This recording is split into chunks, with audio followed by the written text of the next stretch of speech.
Radio UNAM es un medio que promueve el diálogo, la diversidad y la libertad de expresión en un marco crítico y respetuoso. Los comentarios expresados a lo largo de su programación reflejan la opinión de quien los emite, mas no de la radiodifusora.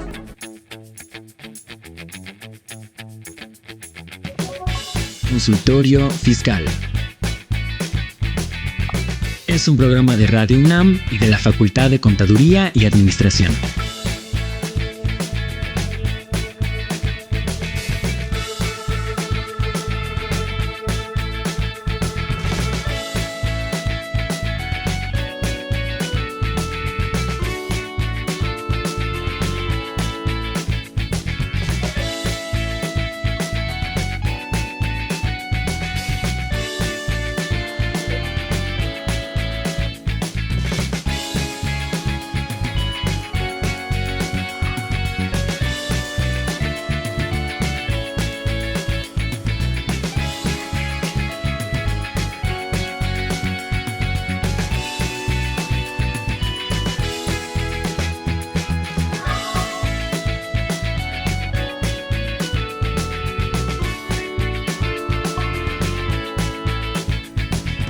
Buenas tardes, ¿cómo están ustedes? Les damos la bienvenida a su programa Consultorio Fiscal Radio. Los saluda Susana Mireles y bueno, vamos a ver el tema de hoy, que es el cierre anual de personas morales con fines no lucrativos.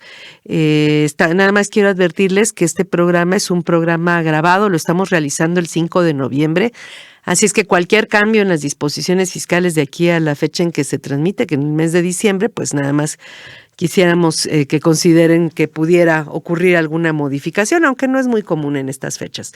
Pero bueno, pues la verdad es que es un tema que luego el tiempo nos gana, dejamos a las personas morales con fines no lucrativos ahí como en el olvido y la verdad es que son muy importantes, además de que tienen un régimen fiscal muy particular, muy diferente al resto de las personas morales que tributan ya sea en el régimen general o en el régimen simplificado de confianza, que son las que tienen fines lucrativos en teoría, aunque hay algunas medias raras que se cuelan al título de personas morales con fines no lucrativos, pero ya son menos, ¿no? Ya casi las que quedan ahí son auténticas personas morales sin fines de lucro. Pero bueno, entonces la idea es ver cuáles son las alertas que tienen que tener ustedes, las alarmas que tienen que tener bien prendidas para que no los sorprendan con alguna cuestión de carácter fiscal que los pudiera meter en algún problema posteriormente. Entonces vamos a hablar el día de hoy precisamente de todas esas precauciones que tienen que tomar al cierre del ejercicio respecto a este tipo de personas morales, considerando las particularidades de su régimen fiscal. Y pues en esta ocasión además estoy muy contenta porque me acompaña una amiga al micrófono. Ella es la contadora María Lucía García Mejía, a quien le damos la bienvenida. Lucy, gracias por estar con nosotros. Muchas gracias a ti, Susi, por la invitación. Muy honrada. Al contrario, estás de regreso a tu casa, además, porque ella es licenciada en Contaduría y especialista fiscal egresada de nuestra facultad. Es maestra en fiscal por la Universidad del Distrito Federal, catedrática de la Facultad de Contaduría y Administración, de la Universidad Libre de Derecho de Tuxtla Gutiérrez, de la Universidad del Valle de México, entre otras, y es directora general del Despacho de Asesores Fiscales, Consultores y Auditores Sociedad Civil.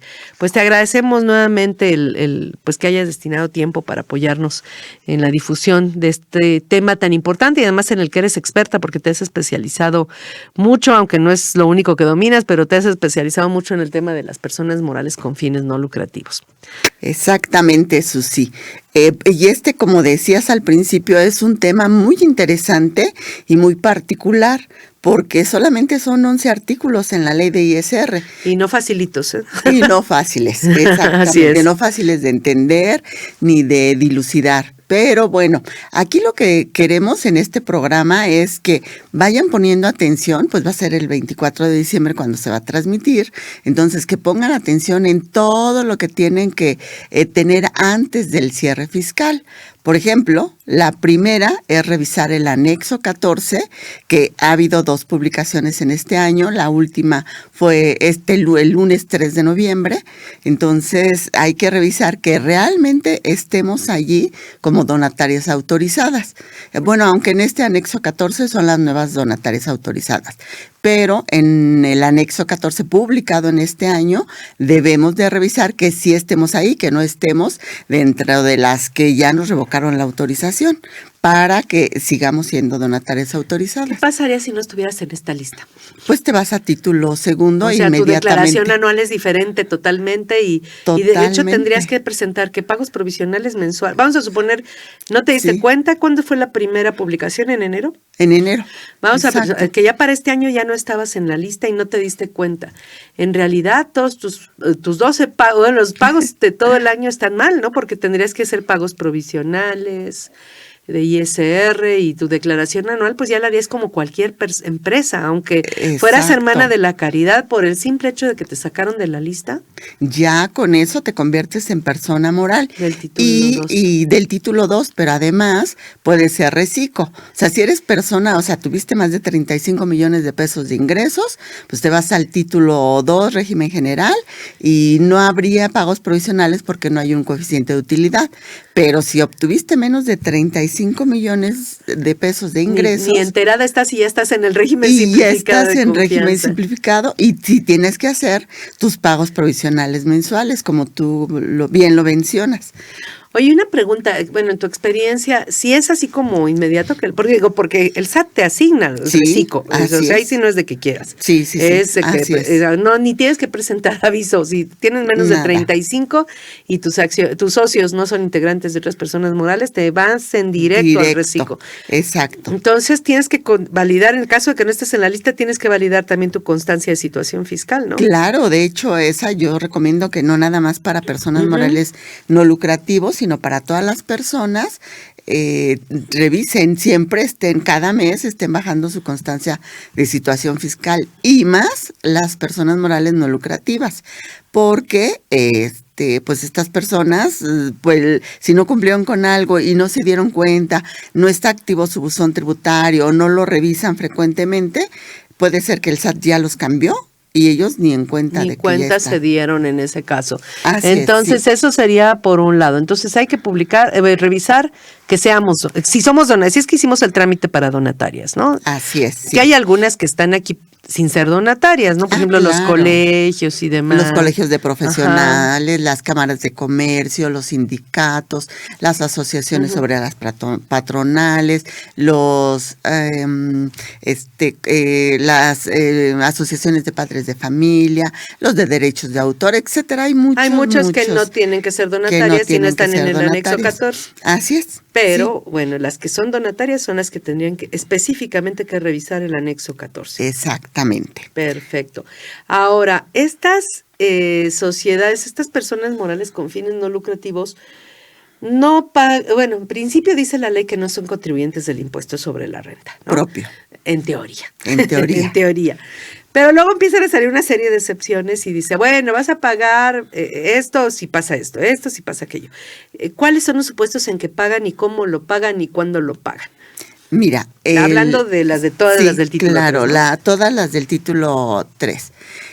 Pues tienen que presentar su declaración anual el 15 de febrero a más tardar. Primero que nada. Ajá. Y en esa fecha es cuando deben de pagar el ISR propio. Si tú dices, estoy en título 3, personas morales con fines no lucrativos, entonces, pues no soy causante de ISR. Pues no es cierto.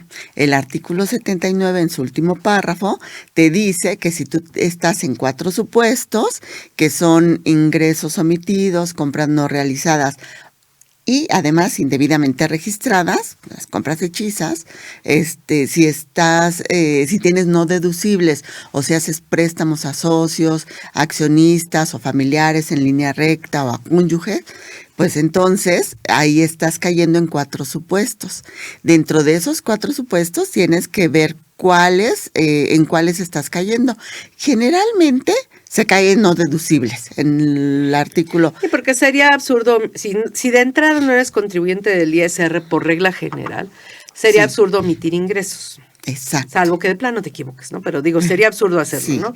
Segundo, sería absurdo inventar compras, o que las registren mal, pues ya sería un error muy burdo, ¿no? En ese caso, ¿no? Hacer préstamos, pues también sería una necedad, ¿no? Que me han tocado gente así, pero bueno, que Sí. dicen, no pueden ser préstamos, no, ya sí quiero prestar, pero no se puede, no deben, no, está prohibido. Ahora, Exacto. ¿esto es para todas las personas morales con fines no lucrativos o hay alguna que se salve de estas 4 supuestos de objeto del pago del impuesto Sí, sobre la renta? de hecho, fíjate, el artículo 79 tiene 26 fracciones. Dentro de esas 26 fracciones, solamente 17 fracciones son las que van a causar este impuesto. Y además este impuesto, sobre esos 4 supuestos, sin deducción alguna, se paga el 35%. Directo. Pero solamente, o sea, hay que ver ese último párrafo del artículo 79 para saber, dependiendo de la actividad que tenemos, si caemos en el supuesto de pagar el 35% de ISR por estos 4 supuestos. Entonces, primero, ver quiénes son las que pagan y ver si estamos en esa lista. Y es una lista con base en el artículo 79, último párrafo. Ajá, y hay alguna, de ahí en ese penúltimo, bueno, último y penúltimo, son los 2 últimos párrafos, sí, ¿no? Exacto. Vienen las fracciones que sí van a estar sujetas a ese pago, y bueno, las que no estén ahí ya se salvaron, ¿no? Exacto. Pero son muy pocas, son varias las que sí lo tienen que hacer, ¿no? De entrada, varias son donatarias, inclusive, ¿no? Exactamente, varias son donatarias. De hecho, todas las donatarias más las fracciones que vienen ahí. Fíjate que la única donataria que se salva ahí son todas las dedicadas a las artes, la de la fracción 12. Es la única que se salva. De las y bueno, donatarias. pues es lógico, ¿no? Porque le falta mucha cultura a este país como para que todavía que esas donatarias que se dedican a todas las artes estén pagando estos impuestos. Pero bueno, entonces hay que ver si estoy en la lista y hay que ver si incurrí en estas 4 conductas. Ahora, Exacto. de la que sí es muy probable que no me pueda salvar o que sea más fácil cometer sería hacer erogaciones no deducibles, que es lo que dice Exacto. las erogaciones que efectúen y que no sean deducibles. Primer punto aquí, ¿cuál es la lista de los no deducibles? Porque aquí hay que recordar ¿qué disposiciones de ingresos, costos y gastos?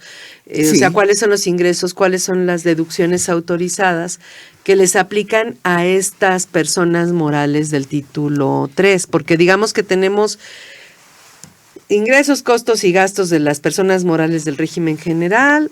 Hoy por hoy, ingresos, costos y gastos de las del reciclo que se aplican con base en personas físicas con actividades empresariales. Y tenemos los ingresos, de costos, gastos, deducciones en general de las personas físicas, ¿no? Entonces, ¿cuáles son las que les aplicarían aquí? ¿Qué lista de ingresos, costos y gastos? Y en consecuencia, ¿qué lista de no deducibles? De no deducibles. Ajá. Fíjate que si eres persona moral, pues entonces te vas a los no deducibles del título 2, que es el artículo 28. O sea, si la mayoría de los integrantes son personas morales del título 2, exacto. Artículo 28. Ajá. Artículo 28. Si la mayoría de los integrantes son personas físicas con actividades empresariales, entonces te vas al título 4, el artículo 148, que son los no deducibles. Que te manda el 28, o son muy similares. Ajá, sí, te manda el 28. Así es, entonces esos son los no deducibles. Y si no eres de personas físicas con actividades empresariales, y tus integrantes, la mayoría no son personas físicas con actividades empresariales, te irías al 148, ¿no? Sí.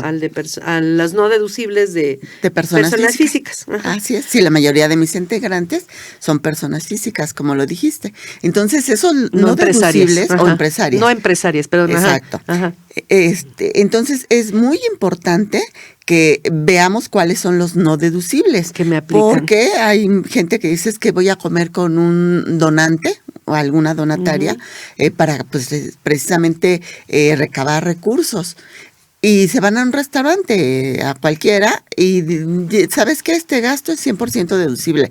Pues no, porque tenemos que irnos a las reglas de los artículos mencionados. De hecho, los viáticos, los consumos en restaurantes, etcétera, son muy diferentes del 148 al 28, ¿no? Exacto. Y uno de los que no existen, por ejemplo, en el 148, que es muy importante aclarar, es el de los pagos a los trabajadores que son ingresos exentos para ellos. Esos nada más están en el 28, no están en el 148. Entonces, si me aplica la lista del 148, pues ya me salvé. Todos los ingresos exentos de los trabajadores no dan lugares a no deducibles, o sea, ya de por sí no lo hacen. Sí. Y si me toca el 28 hay una regla que los excluye, ¿no? Exactamente, o sea, pero fíjate que aquí estamos hablando de todos los no contribuyentes. El artículo 28 en su fracción en la 30, vamos a decirlo, que es los en la 30ª, exentos, dice que los ingresos exentos de los trabajadores no va a ser deducible una parte dependiendo de las prestaciones sociales que les den, o sea, el 47 o el 53%. Pero si eres donataria, hay una regla miscelánea que dice que no vas a tomar en cuenta eso para no deducibles, solamente las que son donatarias. Pero si eres, por ejemplo, un sindicato que tenga trabajadores, aunque sabemos que muchos sindicatos no tienen trabajadores, pues entonces sí tienen que aplicar esa regla, ¿no? Para los no deducibles. Pero bueno, dentro de los de los que tienen que tener estos 4 supuestos, no entran los sindicatos, nada más fue un ejemplo. Así es, pero sí es importante que esta regla a la que haces referencia dice que tienen que llevar el control de las nóminas de cierta forma, etcétera, ¿no? Ah, sí. Pero eso es importante, que si por ejemplo el SAT me dice, no, llevaste el control que tenías que llevar, pero a mí me aplica, por ejemplo, soy una universidad pública del estado de X y no me aplican las disposiciones del artículo 28 de los no deducibles, me aplica el 148. No me pueden exigir nada aunque no haya llevado el control que dice la regla, porque el 148 no establece ese no deducible, ¿no? Exactamente, por eso es bien importante saber quiénes son los integrantes. ¿Quiénes son los integrantes y qué reglas me aplican? Y qué reglas me aplican, exacto. Entonces, primero revisar cuáles son los gastos que pudieran ser no deducibles y la lista, compararlos con la lista que me aplican, ¿no? Y ver pues cuál va a ser la base de mi impuesto para el impuesto anual en el 15 de febrero, ¿no? Para estos efectos, en este caso. Sí, porque si tienes 20,000 pesos de no deducibles, pues aplícale el 35% y eso es lo que se va a pagar el 15 de febrero. Estamos hablando de todos, ¿no? Ahora, nada más una precisión. Son gastos que la ley establece como no deducibles, que la ley señala como no deducibles. ¿Qué pasa si tengo gastos que pagué en efectivo y fueron mayores a 2,000 pesos? Esos son sin requisitos fiscales. ¿Qué pasaría en ese caso? ¿A eso no les aplicaría o sí les aplicaría el pago del impuesto? Fíjate que hace una regla específica, nada más nos dice no deducibles, pero acuérdate que, bueno, si todo mundo nos vamos a los no deducibles del artículo 28 o 148 de la ley 10R, pero también las deducciones, para que sean deducibles, deben de tener requisitos fiscales. De hecho, antes nos decía que si no había comprobante, no había problema. Uno de los requisitos era tener comprobante fiscal. Ahora, o sea, no hay ninguna disposición específica que te diga, si no tienes requisitos fiscales, no es deducible. O vas a pagar impuesto. O vas a pagar impuesto. No es deducible, vas a pagar impuesto.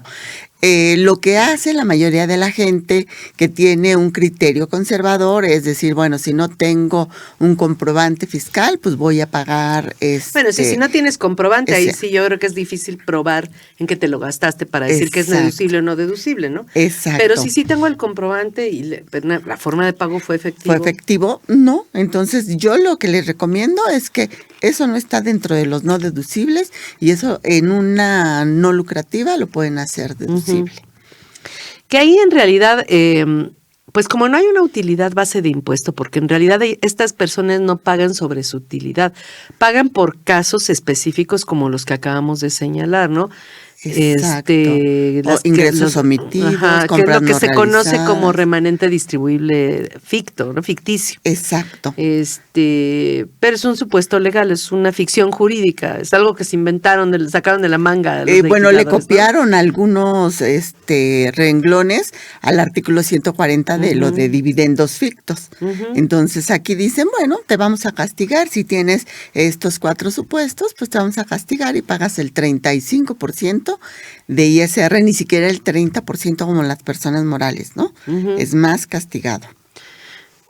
Porque se supone que los remanentes distribuibles, cuando los puedes repartir, se van a personas físicas y ahí se van al 35%. En teoría, ¿no? Pero bueno, ¿qué otros supuestos tendría que cuidar, aparte de no caer en estos 4 supuestos para la declaración anual del 15 de febrero? Ok, bueno, pues a ver si estas personas enajenaron bienes distintas de su activo fijo o prestaron servicios a no miembros.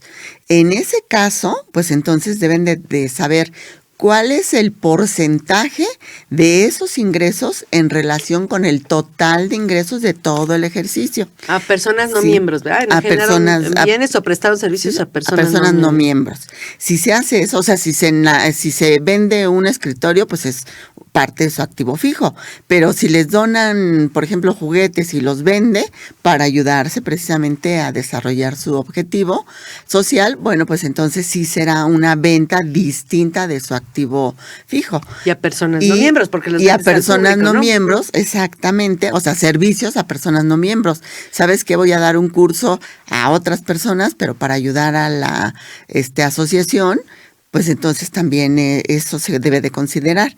Y de manera general, para todos, esto se presenta en la declaración anual, en el formato 21, todo lo que estamos comentando de las 4,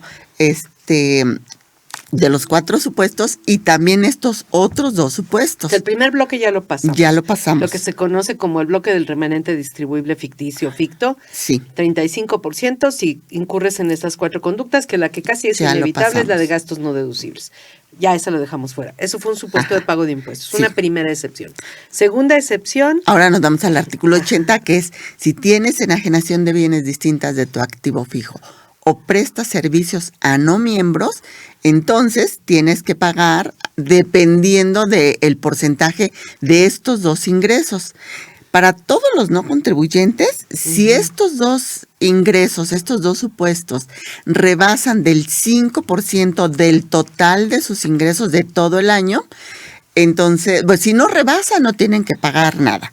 Pero si rebasan, entonces sobre la utilidad tienen que pagar un impuesto sobre la renta, que es el 30% del impuesto sobre la renta. Pero ahí también tenemos que hacer números porque tenemos que disminuirle al total de nuestros ingresos, tenemos que sacarle el 5% y después disminuirlo de la suma de los 2 ingresos, enajenación de bienes y prestación de servicios. Esto suena como en chino, por eso no están tan fáciles esos artículos. Después disminuirle el costo de ventas en su caso, eso nos da una utilidad y a esa utilidad... Las deducciones, ¿no? En general. Ajá. Así es, una deducción, un costo de venta, vamos a llamarle gastos relativos a esas operaciones.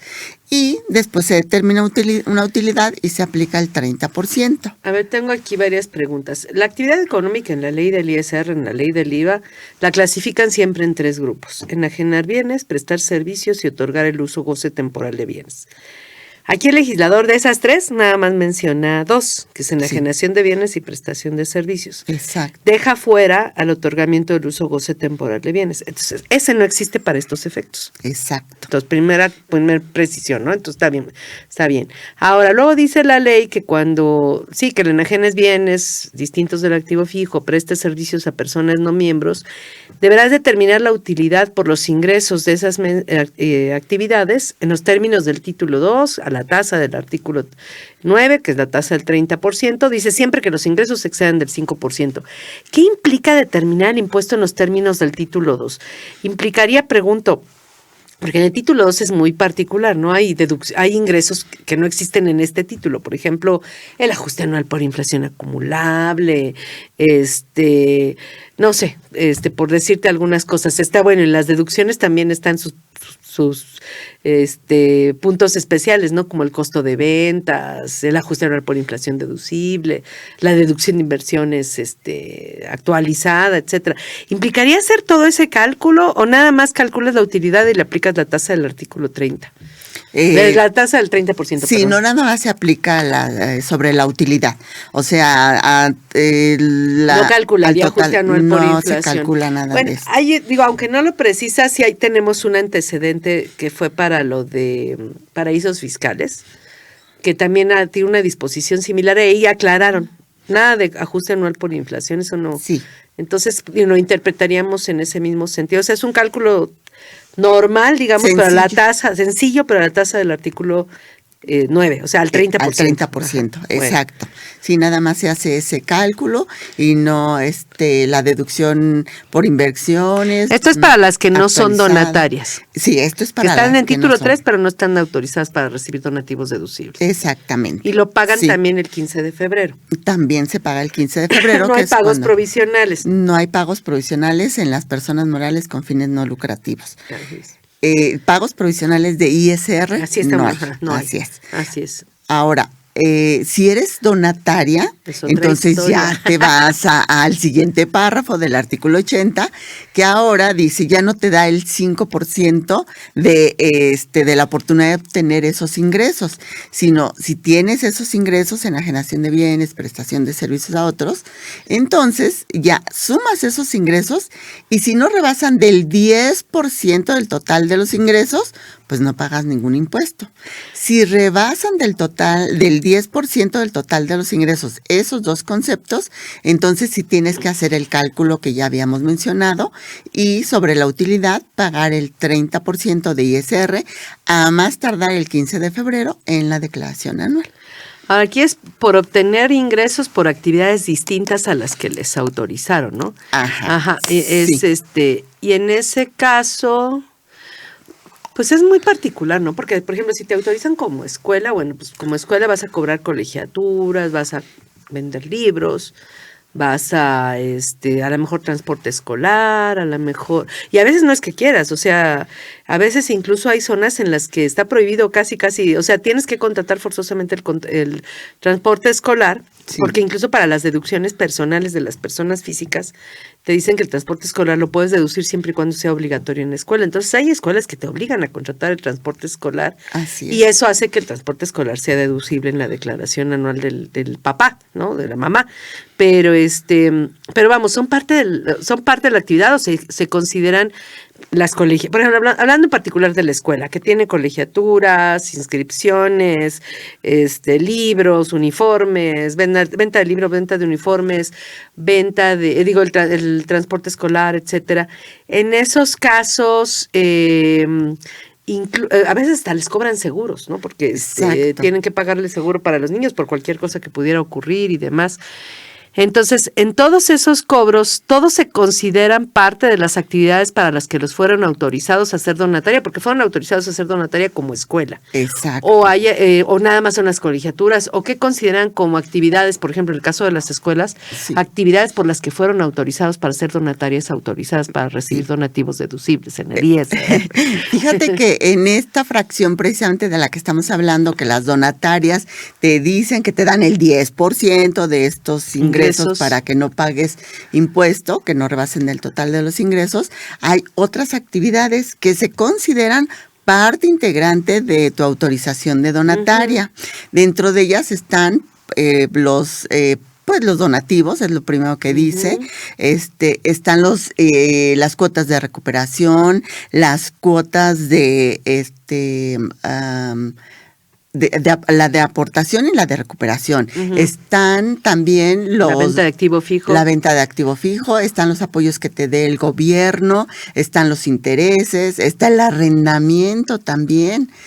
Si tú tienes inversiones en casa de bolsa, también esos rendimientos también no se consideran una actividad diferente. Si tú estás recibiendo regalías de algún de derechos de autor, tampoco se considera todo eso, no se parte considera diferente a la actividad, se considera parte de la actividad y tú no pagas impuestos sobre la renta propia por ninguno de esos conceptos. En el caso de las cuotas de recuperación, tienes que cobrar exactamente lo mismo, ¿verdad?, que gastaste. Sí, bueno, no, la miscelánea te dice que inclusive debe ser igual o menor al mercado. Ajá. Sí, y cuota de recuperación jamás, Debe esta tener nueva utilidad. miscelánea, nunca va a ser una venta de activo fijo o un honorario, ¿no? Una prestación de servicio a otro, nunca. Eso fue un cambio para este año de la resolución miscelánea. Bueno, vamos a continuar con este tema. Tenemos que hacer una pausa y vamos a continuar después de la misma. Continúen con nosotros, por favor. XEUN AM 860 Radio UNAM. ¿Los impuestos le causan problemas? ¿Dolor de cabeza? Ay, ¿qué le puedo decir? ¿Problemas de estrés? ¿Malestar estomacal? Ay, ¿No puede dormir? ¿Cuenta ovejas hasta el infinito? Basta de sufrir. Nosotros tenemos la solución. La Facultad de Contaduría y Administración te asesorará en tus obligaciones fiscales, laborales y de seguridad social, tanto de manera personal como vía telefónica. Así es, ya no te preocupes por tu declaración anual. El Departamento de Asesoría Fiscal Gratuita, que se encuentra en la División de Estudios de Posgrado, te ayudarán en lo que necesites. oh, qué bien. ¿Y qué tengo que hacer? Solo tienes que llamar al 55 55 50 79 98.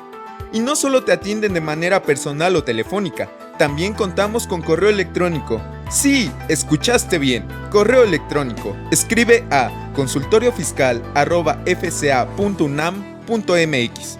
Con toda la ayuda que tendrás por parte de asesoría fiscal gratuita, tus malestares se irán al...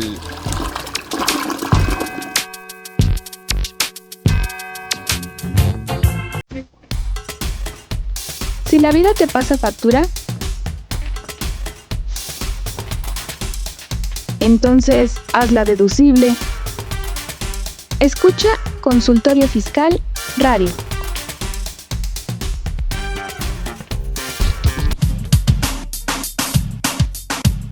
Consultorio Fiscal Radio. Pues ya estamos de regreso. Les recordamos que este programa, que es el cierre anual de personas morales con fines no lucrativos, es un programa grabado. Lo estamos grabando el 5 de noviembre y se está transmitiendo en diciembre. Así es que, pues, recordarles que puede haber algún cambio, aunque no es muy común, pues en estos días, ¿no? Entre la fecha de grabación y la fecha de transmisión. Pero bueno, estábamos hablando de que las personas morales con fines no lucrativos, que en principio no son contribuyentes del impuesto sobre la renta, resulta que después que siempre sí. Ya vimos un primer caso, lo que se conoce como remanente distribuible ficticio, que se refiere a 4 supuestos contenidos al final del artículo 79, que ya se mencionaron, que si incurro en ellos pago el 35% a más tardar el 15 de febrero en la declaración anual. Luego vimos un segundo caso para las personas morales con fines no lucrativos que no están autorizadas para recibir donativos deducibles, que enajenen bienes o presten servicios a no miembros y obtengan ingresos superiores al 5% del total por este concepto. En ese caso van a pagar también impuestos sobre la renta a la tasa del 30%, considerando la utilidad que se determine en los títulos del título 2, en términos del título 2, régimen general de ley, y también se paga en la declaración anual el 15 de febrero, no hay pagos provisionales. No me convierto precisamente en una persona moral del título 2, simplemente tengo un cálculo híbrido, digamos, de impuesto. Por un lado, tengo actividades sujetas al impuesto, a la tasa del 30%, y por otro lado tengo otros ingresos con sus costos y gastos que producen un remanente que no está sujeto al pago del impuesto, ¿no? Y lo mismo pasa también, algo similar tenemos en el tercer caso para las donatarias autorizadas, donde el supuesto por el que tienen que pagar impuesto es por obtener ingresos por actividades distintas a las que les fueron autorizados a recibir donativos deducibles. Y ahí en ese caso el margen que les permiten de obtener ingresos distintos es un 10% del total de sus ingresos, y si exceden también pagan impuesto a la tasa del 30% en su declaración anual, con la utilidad que se calcularía en términos del título 2, ¿no? Más o menos ese es el panorama, ¿no? Y hablábamos de lo que se considera ingresos de las actividades distintas a los fines para los que les fueron autorizados, ¿no? Y ahí hay una lista que está excluida, que era la que mencionabas antes de ir al corte, pero yo creo que si hay duda mejor hay que hacer la consulta, ¿no? Formal y en términos del artículo 34 del Código Fiscal, ¿no? Exacto, la consulta al SAT. Si es que SAT tenemos personal, formal y concreta, ¿no? Exacto, si tenemos duda, mejor hay que hacer la consulta. pero por la experiencia que tengo, pues, o sea, esta lista, de hecho, viene esta lista en la declaración de transparencia. Entonces, acuérdense, tenemos que presentar nuestra declaración en el formato 21. Entonces, esto mismo que nosotros estamos declarando y lo que estamos comentando aquí en la anual, en el formato 21 de los 4 supuestos, los siguientes 2 supuestos, hay que ver el porcentaje de ingresos, etcétera. Esto todo tiene que checar, tiene que ser exactamente igual, los mismos números con la declaración de transparencia, que es otra de las obligaciones de donatario. El 31 de mayo es cuando se tiene que presentar esta declaración, pero solamente es para las donatarias, esta declaración de transparencia. Entonces, en esta declaración... En mayo se presenta en mayo de 2026 se presenta la de 2025. Exactamente, cada año se tiene que presentar. Porque hubo mucho tiempo que estuvieron desfasadas, ¿no? Esas declaraciones de transparencia. En agosto, septiembre, octubre llegaron a presentarse y es más, nos daban días adicionales. Ya tiene unos cuantos años, como 4 o 5 años, en que el 31 de mayo hasta las 12 del día puedes presentar la declaración. ¿Hasta las 12 del día? 12 de la noche, ya, perdón, de la noche, disculpa. Y ya, si te pasas un minuto, se cierra el portal, ya no hay manera de presentar la declaración. Y las multas son de más de 100,000 pesos si no presentas esa declaración de transparencia. Aparte de que puedes perder la autorización. Exactamente. Bueno, no, se pierde la autorización. O sea, no la presentaste el 31 de mayo, el 8, 10 de junio ya te está diciendo la autoridad que te está revocándote la autorización y tienes que iniciar una nueva autorización de donataria. Entonces, en donatarias hay que poner mucha atención con esta declaración de transparencia. Ahorita lo que está haciendo la autoridad es que está revisando tu declaración anual que se presentó el 15 de febrero de 2025 con la declaración de transparencia que se presentó el 31 de mayo a más tardar. Y si no coinciden los números, también te está diciendo que tienes un plazo de 5 días para... ¿Sí puedes presentar complementaria de esta informativa de transparencia? Tanto de la declaración de transparencia, afortunadamente, en este nuevo formato que tiene como 4 o 5 años, ya se puede presentar declaración complementaria y también en su caso, si está bien la declaración de transparencia y no la anual, entonces hay que presentar la de complementaria de la anual.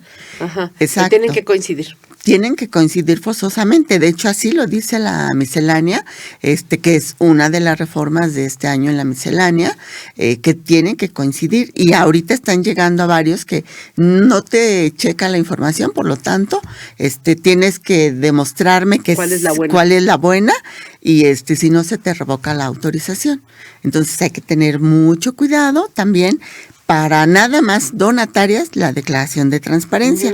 Y recuerden que en esta declaración de transparencia, pues es todos los ingresos que obtuviste, o sea, los obtuviste por donativos, cuánto fue, los obtuviste por intereses, por arrendamiento, por cuotas de recuperación, por cuotas de aportación. Todo esto es en un apartado, en un anexo especial, que son todas las actividades relacionadas con tu actividad.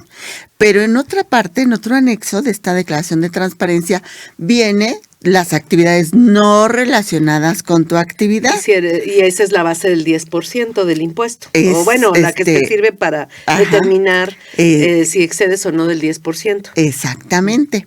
Entonces hay que tener mucho cuidado porque también en el último párrafo del artículo 80, aquí ahora es 80, te dice que si tú rebasas del 50% de tus actividades, de las que no están relacionadas con tu actividad, en relación con las relacionadas con tu actividad, entonces te van a revocar la autorización de donataria, pero además permanentemente. En el mismo artículo te dice que puedes solventarlo, digamos, que puedes después solicitar tu autorización, pero no es cierto, porque el artículo 82 cuater te dice que no, o sea, si tú caes en ese supuesto, ya no vas a poder obtener la autorización de donataria. Entonces, debes de tener las escuelas. Fíjate que yo llevo la contabilidad de varias escuelas y se tuvieron que, para la venta de uniformes, de libros, de zapatos, de pants y todo lo que vendían, tuvieron que formar una sociedad civil u otra empresa. ¿Por qué? Porque resulta que a veces rebasaban los ingresos en más del 50% por esas actividades que, digamos, son empresariales. Como de otra actividad. Y ya pues perdían la autorización de donataria. Por lo tanto, para no caer en ese supuesto, entonces pues decidieron abrir otras empresas para mejor ahí vender los uniformes y ahí sí declarar en título 2 sin ningún problema. Ya. Pues sí es algo que hay que cuidar, ¿no? Hay que todo coincida y que esté bien calculado en ese caso, ¿no? Ahora, un día me hicieron una pregunta respecto a un colegio donde daban un colegio de contadores, un colegio de profesionales, donde los cursos se daban, la dirección del colegio era una y ahí se daban los cursos pues, abiertos al público, ¿no? Y en teoría, pues sí, en los ingresos sí excedían más del 5%. No estamos hablando de donatarias autorizadas, estamos hablando de colegios de profesionales que están incluso, ni siquiera son candidatos a obtener la autorización, ¿no? Entonces, bueno, la ley te dice que si tienes más del 5% de ingresos por esta actividad, pues tienes que pagar el impuesto sobre la renta, sobre la utilidad correspondiente a esas actividades, ¿no? Y entonces, obviamente ahí estamos hablando, sí puedes identificar quiénes sean miembros y quiénes sean no miembros, pues quiénes son socios del colegio y quiénes no son socios. Y si se excede al 5% y tienes que separar la utilidad de los ingresos de miembros de la utilidad de los ingresos de no miembros. Exacto. Con sus costos y gastos. Ahí hablamos, cada uno, los costos y gastos los tienes que repartir, ¿no? Pero ahí te da un procedimiento en el reglamento para repartir esos costos y gastos, ¿no? Con base en el, dices, bueno, si los tienes identificados, los restas en las áreas que son identificados, ¿no? Y si no los tienes identificados, pues los repartes con base en dicen el número de metros cuadrados que utilices para una actividad y otra, ¿no? Y es la única parámetro que da, no da más, sí. No da ningún otro parámetro. Oye, pero es la misma área, no existe, o sea, obviamente hay gastos. Los gastos son casi los mismos para los dos y prácticamente los tengo que repartir prorratear con base en un porcentaje. Y la única base que me da el reglamento para prorratearlos es el número de metros cuadrados que utilicé para un servicio y para el otro servicio. Y no hay tal, porque son los mismos metros cuadrados, ni modo que les diga, de aquí para acá se sientan los socios y de aquí para acá se sientan los no socios y nada más tenemos este pedacito para los no socios, ¿no? Porque es el porcentaje de metros cuadrados. Entonces, obviamente es imposible esa parte, ¿no? Entonces, no da otro parámetro. Ahí, ¿qué haríamos para repartir los costos y gastos? Fíjate que puedo idear muchas fórmulas, pero obviamente pues son ideas mías, ¿no? No son de la ley. Pero ¿sabes qué? Mira, si tú dices, bueno, tengo miembros y no miembros y ya saqué la utilidad de cada uno de los porcentajes. ¿Cómo reparto los costos y gastos de los dos, no? Pongamos que nada más tú lo sacaste, a ver cuánto costó y bueno, cuánto rentó el salón, cuánto fue de manuales, etcétera, lo reparto en la proporción de ellos. Pero, o sea, eso sería un primer paso. Si yo digo, bueno, a ver, me conviene sacarlo conforme al reglamento, conforme a las áreas, o sea, en porcentaje, conforme a las áreas. La ley, el reglamento lo que te dice es, bueno, los gastos de cada uno se separan. Puedes separar a lo mejor los manuales, a lo mejor no. Sí. Pero hay cosas que no puedes separar, la luz, el teléfono, el internet, los honorarios del expositor, etcétera. Esos no se pueden separar. Y ahí la única fórmula que te da para separarlos es por porcentaje de áreas. Por metros cuadrados de área. Entonces, esa parte, pues, obviamente no está resuelta, ni en la ley ni en el reglamento. Es un error del legislador y del ejecutivo, ¿no? Entonces, ya deberían de dar de baja derogar ese artículo. O dar otro parámetro, ¿no? Sí. Decir, o con base en los ingresos, pues ya ya tienes los ingresos, ¿para qué más, no? Pero pues no es tal. O sea, obviamente lo correcto sería hacer una consulta al SAT, formal y concreta, con base en el artículo 34 del Código Fiscal, y esperar a que me contesten y que me digan que sí, que el procedimiento de ingresos está bien, ¿no? Sí. Eso es lo correcto. Sí. Fíjate que hace años, hace varios años, porque esto ya tiene muchos años, este artículo del reglamento, se hizo una consulta y el SAT te contestó conforme a ley. Te dijo que debes de hacer la proporción de las áreas en metros cuadrados. Sí, no, pero si los metros O sea, cuadrados no sí, son un referente. Sí, exactamente. Porque es la Entonces, misma área para las sí, dos o sea, actividades. Uno se sentó un miembro junto a uno miembro, o sea, Es absurdo. Es absurdo, pero nos contestó eso.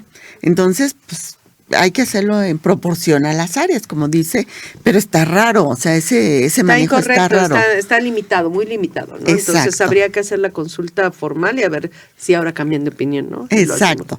Pero Así bueno, es. ese es un punto. Entonces ese sería el otro caso en el que tendríamos que pagar. Y el último caso es cuando en el artículo 81, ¿no? Cuando enajenamos bienes, intereses o premios, dice, salvo que se trate de las CIEFORES o de las donatarias. Ese no les aplica a las donatarias ni a las CIEFORES. Así es. Ni a las del artículo 86, que no sé cuáles sean. El artículo 86 son las obligaciones, Ya. de otras obligaciones. Bueno, de pues las sí vienen personas algunas morales. señaladas al final, ¿no? Exacto. De sindicatos. Exacto, allí mismo dice que sindicatos, partidos políticos, exacto, creo que son los que menciona el que no 86, tienen obligación ¿no? de llevar contabilidad, etc. Pues esos, más las CIEFORES, más las donatarias, no pagan impuesto cuando enajenan bienes, cuando cobran intereses o cuando reciben premios. Premios, Ajá. así es. Pero si no fueran esas, cualquier otra de las diferentes de las que mencionamos, tendrían que pagar el impuesto cuando estuvieran en esos supuestos. Exactamente. Hablando de enajenación de bienes en términos del título 4 de personas físicas, ¿no? Exacto, así es. O los intereses. Que les digan al banco, no me puedes retener ISR porque Si soy no donataria, contribuyente. ajá. Pero si soy donataria no me pueden retener. No, pero si eres no ¿Otro? Contribuyente entonces sí te van a retener Ahí sí, ISR. y no hay vuelta de hoja. Y tienen Sí. que validarlo con base en la autorización, ¿no? Que tengo. Exacto. O el tipo de Sí, contribuyente te con el que me di de solicitan alta, la ¿no? autorización, sí. Ajá. Como me di de alta con mi constancia de inscripción, ¿no? También. Exacto. Ajá. Sí. Y bueno, ¿qué otra cosa cuidaríamos en este caso? Bueno, mira, ya dijimos lo de la declaración de transparencia, que debe de coincidir con... La contabilidad, ¿no? Los acuses, el envío de la contabilidad no están excluidas, ¿verdad? Ay, no, fíjate que no. A mí ya me cancelaron sellos una vez por un solo mes que se me olvidó de mandar la balanza. Y yo dije, Sí. ay, ni en las personas morales del régimen general me ha ido tan mal. Mandamos las balanzas todos los meses y en un mes que se nos fue, porque fue en noviembre, que se presenta en diciembre, por Sí. algo así, que nos fuimos de vacaciones, se nos fue presentar esa balanza de comprobación y nos Sí. cancelaron los sellos. ¡Qué barbaridad! Sí, Restricción claro, temporal sí, de la sellos. restricción, bueno, pero de todas formas fue inmediato que los recuperamos, pero nos restringieron los sellos, o sea, dices tú, no inventen, o sea, al final Sí. fue un mes y ya. Exacto. Y fue en una persona moral del título 3. Entonces, sí, tienen que enviar la contabilidad, Debemos las balanzas de sí. comprobación y los catálogos de cuentas. Exactamente, mensualmente. Desde 2021 ya nos quitaron una opción que había en miscelánea, que los que tenían menos de hasta 2 millones de pesos de ingresos no tenían que enviar la contabilidad electrónica. Pues a partir de 2021 todos debemos de enviar contabilidad electrónica, hasta los no contribuyentes. Y tienen que llevar las pólizas con todos los requisitos de la contabilidad. Todo, sí, o sea. Las únicas que liberan son tienen- las asociaciones religiosas, ¿no? Son las que Sí. se quedaron con mis cuentas, ¿no? Con el programa Exacto. Mis Cuentas. Esa Pero es la fuera de única. esa, nadie más. Ajá. Todos los demás deben de llevar su contabilidad en un sistema contable, deben de expedir y recibir los FDIs, o sea, conforme, o sea, si soy una donataria y me recibo un donativo, pues mi recibo de donativo. Pero si yo también estoy rentando... Con su complemento de donativos. Con mi complemento de donativos, claro está, o sea, con todo lo que dice el Código Fiscal de la Federación, con todos los requisitos. Y si pero además soy donataria y rento un pedacito, una oficina, pues también para ayudar a mi actividad, todo tiene que ser para el objeto de la sociedad. No sería con complemento, pero sí un Ya, CFDI tipo pero ingreso. un CFDI tipo ingreso, vamos a decirle, un recibo de arrendamiento, aunque sabemos que todos son CFDI, o sea, no debe de coincidir, o sea, no deben de expedir, perdón, con el recibo de donativo, son independientes. Ya hubo una llamada de atención del SAT en ese sentido, para las escuelas particularmente, ¿no? Sí. En una práctica fiscal indebida detectada por el SAT en las escuelas, ¿no? Exacto. ¿Qué era lo que hacían? Sí, expedir recibos de donativos cuando eran colegiaturas. Para Sí. que los papás, para que los papás los hicieran 100% deducibles. Exacto. Y no aplicaran el límite, o tuvieran otro rango de deducibilidad mayor al de las colegiaturas, ¿no? Exactamente. Ajá. Entonces, de hecho, ya desde 2021, en el artículo 82 cuater, es una de las causas de revocación de la autorización en su fracción segunda. Entonces, si tú expides mal un recibo de donativos amparando cualquier otra operación, esa es causal de revocación. Y acuérdate que el SAT se da cuenta al segundo, ¿no? Bueno, sus programas. Así es. Porque la gente no, pero sus programas sí. Así Entonces es muy importante llevar bien la contabilidad. Y hacer bien los FDIs emitidos por las actividades a las que realmente corresponden en ese Exacto. caso. Entonces, cuidar los FDIs emitidos y recibidos. Exactamente. Ajá. O sea, no porque sea un no contribuyente y luego hago una erogación, no por eso no tengo que recibir mi comprobante. Tengo la obligación de recabar mis FDIs. Ujú.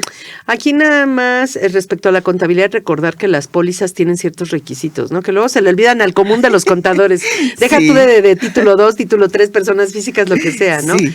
Las pólizas cuando se hacen, normalmente cumplen con los requisitos de subir los FDIs con los datos del CFDI en la póliza, porque eso se hace automáticamente con el programa de contabilidad que utilices. Exacto. Donde no cumplimos es cuando pagamos con cheque, transferencia electrónica de fondos, entre otras cosas, que tenemos, la póliza tiene que tener los datos de la transferencia, de dónde salió el dinero, de qué banco, de qué cuenta, a qué banco llegó, a qué cuenta, el Así RFC es. del beneficiario, el monto, la moneda, el tipo de cambio. Son datos que piden tanto en el cheque como en la transferencia electrónica de fondos. Entonces, si no cumplen esos requisitos, las pólizas no reúnen requisitos fiscales y la contabilidad sería todo un tema, ¿no? En ese caso. Exactamente, hay que leer bien el artículo 33 del reglamento del Código Fiscal para estar bien enterados de lo que acabas de decir. Y el anexo técnico del Sí, anexo también. 24 de la resolución miscelánea, que es un anexo técnico que está en la página del Del SAT. SAT. Y bueno, nos quedan ya 5 minutos.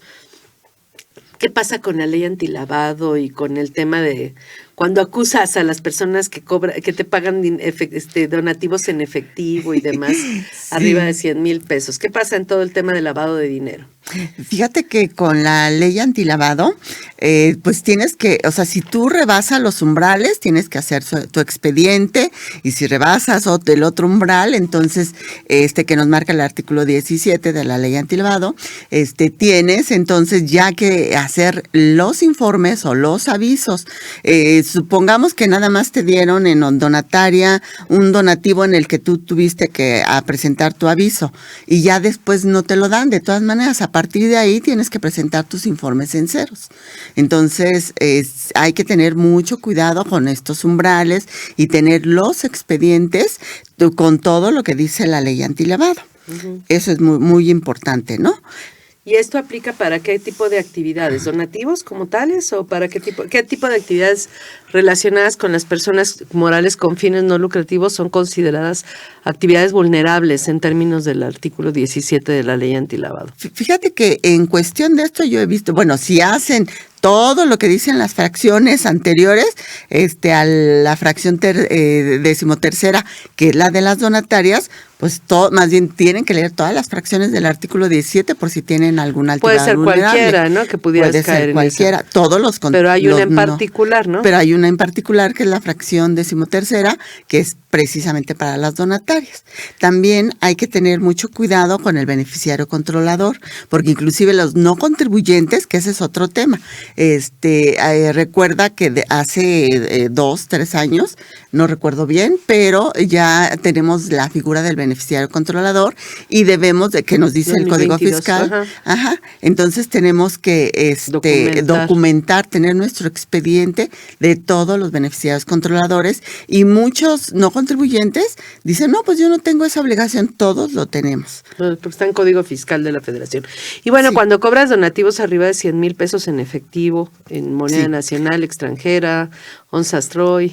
Eso es una obligación. Aparte de la ley aparte de antilavado. todo. aparte de todas las demás. Eso es una obligación de la ley de ISR. Tienes solamente, es sencillísimo. Te vas al minisitio de donatarias, así lo escribes en internet, y ahí en informes, pues presentas tu informe con tu al que te dio el dinero. Sí, y ya.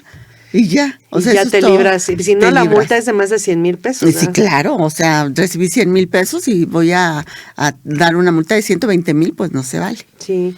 Pues se nos acabó el tiempo, Lucy. Muchas gracias. La verdad es que fue muy útil, muy claro, muy práctico todo lo que mencionaste. Pero bueno, todavía tenemos 1 minuto para que nos des algunas consideraciones finales respecto al tema. Ok, recordar que somos no contribuyentes de ISR propio, pero si tienen trabajadores hay que pagar, retener el ISR y pagarlo, enterarlo al SAT, el Infonavit, sí, porque el una IMSS, responsabilidad el solidaria en una revisión no me la quita nadie. O sea, si si retuve y no enteré, o si no retuve y tenía que retener, me lo van a quitar, me van a cobrar, ¿no? Exacto. Sí, pagar todos los demás impuestos. O sea, esto nada más es no contribuyente y ISR propio. Todos los demás impuestos IVA, hay que pagarlos. Llegas a pagar IVA porque no, ¿verdad? Ya hay una exclusión general para todas las donatarias, ¿no? Solamente para donatarias. Ajá. Pero si, no sé, cualquier donataria una escuela que lleve de padres de familia da un servicio, no es donataria y tiene que cobrar el IVA y a una asociación de padres de familia. Asociación de padres de familia, sí. Pero entonces el IVA, digo, en general para las donatarias de plano no existe. No. Están exentas. Todas las donatarias están exentas. Pero entonces el IVA es un gasto para ellas. Ajá. Exacto, así es. Ajá. Todo el IVA que paguen pues va a ser un gasto. Así es. Pero para el resto de las que no son donatarias, pero están en título 3, ¿aplica el IVA normal? Aplica el IVA normal en caso de enajenación de bienes o prestación de servicios. Ajá, sí, entonces en ese caso pues hay que cuidarlo, ¿no? En ese supuesto. ¿Alguna otra cuestión para no perder la autorización? Pues obviamente presentar todo. Presentar todo y estar muy atentos al anexo 1A, que ahí es donde siempre nos están dando nuevas obligaciones, nuevos informes y nuevas declaraciones. Es lo que hay varios informes que tienes que presentar, por ejemplo, cambios de domicilio y todo ese tipo de cosas. Pueden repercutir en la autorización para recibir donativos deducibles, ¿no? Claro que sí. O sea, la no presentación del no aviso. Exacto, cambio de accionistas, cambio de representante, todo lo que tienes que informar al SAT, pero no nada más las donatarias y todos los no contribuyentes. Todos, pero en donatarias es peor, porque si no presentas algún movimiento al RFC que debes de presentar, te cancelan la autorización. Pues ahora sí. Ya se nos acabó el tiempo. Muchas gracias nuevamente. Muy útil todo lo que mencionas y siempre es un placer además compartir contigo esta mesa. Muchas gracias. Muchas gracias a ti. Les recordamos que esto es todo por hoy, pero que los invitamos a que nos escuchen la siguiente semana con el tema expectativas económicas. También mañana jueves nos puedes seguir en punto de las 10 de la mañana a través de la señal de Mirador Universitario de la CUAED. Recuerden que esta fue una coproducción de Radio UNAM y la Facultad de Contaduría y Administración de la UNAM, dirigidas por Benito Taibo y el doctor Armando Tomé González, respectivamente. En nuestra facultad, el secretario de Divulgación y Fomento Editorial, el maestro Gustavo Almaguer Pérez, además en los controles técnicos, Francisco Chamorro, y también por parte de nuestra facultad participaron en la producción el Departamento de Medios Audiovisuales, compuesto por Nezahualcóyotl Jara, Miriam Jiménez, Carlos Castellanos, Antonio Calvo, Alma Villegas, Nancy Audelo, Celeste Arellano e Irwin Orozco. También agradecemos la colaboración especial de Julio Pérez y José Ramón San Pablo, personal de Mirador Universitario. Se despide de ustedes Susana Mireles, no sin antes recomendarle que sigan con la señal de Radio UNAM y se enteren de lo que está pasando en el resto del mundo a través de la señal de Radio Francia Internacional. Hasta la próxima semana. Consultorio Fiscal. Un programa de Radio UNAM y de la Secretaría de Divulgación y Fomento Editorial de la Facultad de Contaduría y Administración. Consultorio Fiscal Radio.